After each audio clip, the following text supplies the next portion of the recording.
Ambamkunnu Koya fund നേർച്ച ഫെബ്രുവരി 21, 22, 23 തീയതികളിൽ നടക്കും. നേർച്ച ആഘോഷ ഒരുക്കങ്ങൾ പൂർത്തിയായതായി ഭാരവാഹികൾ വാർത്താസമ്മേളനത്തിൽ പറഞ്ഞു. ജനറൽ സെക്രട്ടറി മുബാറക് നേതൃത്വം നൽകുന്ന മൗലീദ് കീർത്തനത്തോടെയാണ് അമ്പംകുന്ന് 53ാമത് നേർച്ചയ്ക്ക് തുടക്കമാവുക. കോട്ടക്കലിൽ നിന്നും ശ്രീധരനും സംഘവും ആഘോഷത്തോടെ കൊണ്ടുവരുന്ന അപ്പപ്പെട്ടിക്ക് ഭാരവാഹികൾ ആദ്യ സ്വീകരണം നൽകും. തുടർന്ന് 3 ദിവസവും കേരളത്തിനകത്തും പുറത്തും നിന്നുമായി വിവിധ സംഘങ്ങൾ കൊണ്ടുവരുന്ന അപ്പപ്പെട്ടികൾ ദഫ്മുട്ട്, കോൽക്കളി, അറബന എന്നിവയുടെ അകമ്പടിയോടെ സ്വീകരിക്കും. 3 ദിവസവും ദിക്ർ സലാത്ത്, ഖുർആൻ പാരായണം, മജ്ലിസ് പ്രാർത്ഥന എന്നിവ കൊണ്ട് നേർച്ചയാഘോഷം ആത്മീയതയുടെയും സ്നേഹത്തിന്റെയും സാഹോദര്യത്തിന്റെയും ഊട്ടിയുറപ്പിക്കലാവും. കലാസാംസ്കാരിക പ്രഭാഷണങ്ങളും നേർച്ചയുടെ ഭാഗമായി നടക്കും.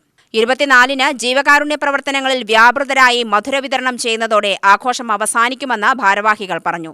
നാടിൻ്റെ നാനാഭാഗങ്ങളിൽ നിന്നും വരുന്ന അപ്പപ്പെട്ടികൾ സ്ഥാപനത്തിലേക്ക് ദഫ്മുട്ടിൻ്റെയും അറവനമുട്ടിൻ്റെയും താളമേളങ്ങളോടുകൂടെ സ്ഥാപനത്തിലേക്ക് വരവേൽക്കും.